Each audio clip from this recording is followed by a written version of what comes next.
Uh-oh, looks like a base not. Nope, 3 outs. 3 outs. Hello, Rams fans. John Anderson here with the Skip. We're up in the beautiful press box at Suplizio Field in Grand Junction, Colorado. Skip, a great game tonight. We actually kind of flipped the tables a little bit. We had the big comeback win with 2 outs. We're gonna. I just ummed it. I'm sorry. My bad. What? I ummed it. That's okay. We're gonna do that occasionally. Occasionally, we're gonna talk a little bit about like the seniors that have really stepped up. That maybe weren't having the blockbuster season, but especially in particular, Brett David in the playoffs has just been huge. Yeah, Brett, that was such a cool thing tonight. His freshman year, his very first at bat was against St. Mary's.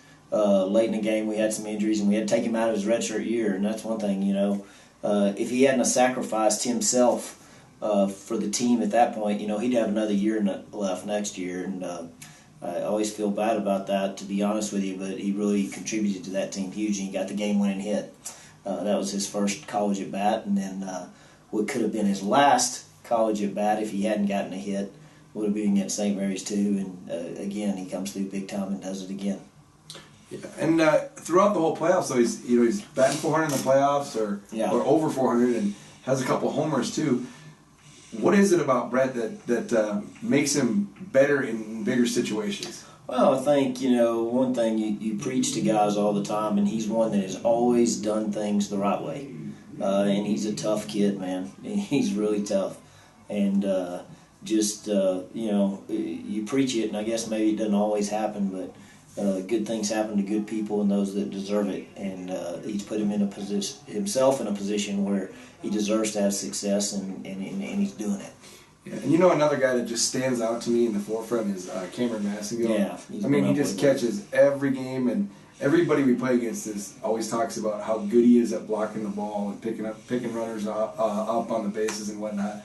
What has he meant to you as a coach? Oh, it's probably the most important position on the field except for the pitcher, but an everyday guy, it's probably the most important position on the field, and it's just you don't have to worry about anything. I mean, it's taken care of, and then he's always had a knack for when it really needs to get done, he gets it done, whatever that job is, and he had a couple of big hits for us again tonight, and then again caught a unbelievable game, and he's big. He's very important to this team.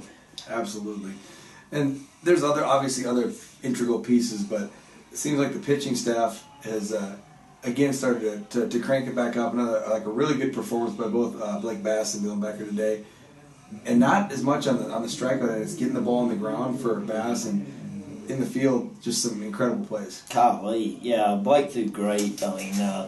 He had to make pitches with guys in scoring position. It seemed like every inning, and he made a big pitch every time to get out of it. And then, Paxton De La Garza, goodness gracious, he had about 4 highlight reel plays. J.C. Snyder had one. Brett had one. Defense picked him up big time, but he did his job, what he's supposed to do. But it's a team thing. When you win, when you lose, and definitely a big team win. But we had a lot of people that were big contributors to that win. And tonight there was a lot more pressure put on the defense and less situations. I think I didn't look at the stats, but I think there was a lot less opportunities for the Rams than for the Rattlers tonight. And it seemed like when runners were on, there's pressure, and it just kind of broke them at the end. Yeah, we didn't have a whole lot of opportunities. We had the first inning, we got the guy to, leadoff guy on, bunted him over, and got a hit. And, I think we had we had a couple of chances. I think we got second and third and 2 outs, maybe in like the 5th or something. And then we had, of course, the first and third and 1 out where we hit into the double play. But, we didn't have a whole lot of opportunities, and when we did, we got the chance there at the end. I mean, J.C. Snyder, what a great at bat, 2 strikes, and gets the breaking ball, and we catch a break, and they make a bad throw, and we get him in scoring position without having to give up an out. And right there, I was just sort of looking at that, and it was senior, senior, senior, senior in the order. And I never really noticed that, but I was sort of thinking, sort of fitting those guys are coming up with the game on the line because I know they don't want it to end. And and we've talked about this back in the hotel room. Neither one of us want to end. I think there's a special group of kids here. You're gonna have to fight the next few days.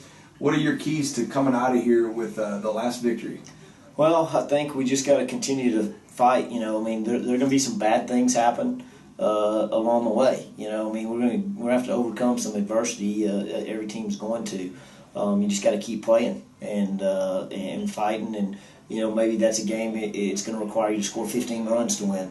Maybe it's a game you got to win 1-0. You got to make a defensive play or get a bunt down or whatever. We just got to do those things and basically do what the game asks of us. And feel like we're capable of winning in a lot of different ways. So feel confident we can do that. Sounds good. I'm coming at you with them. All right, I'm ready. Germs, finger, flower bed, Okay. tumultuous.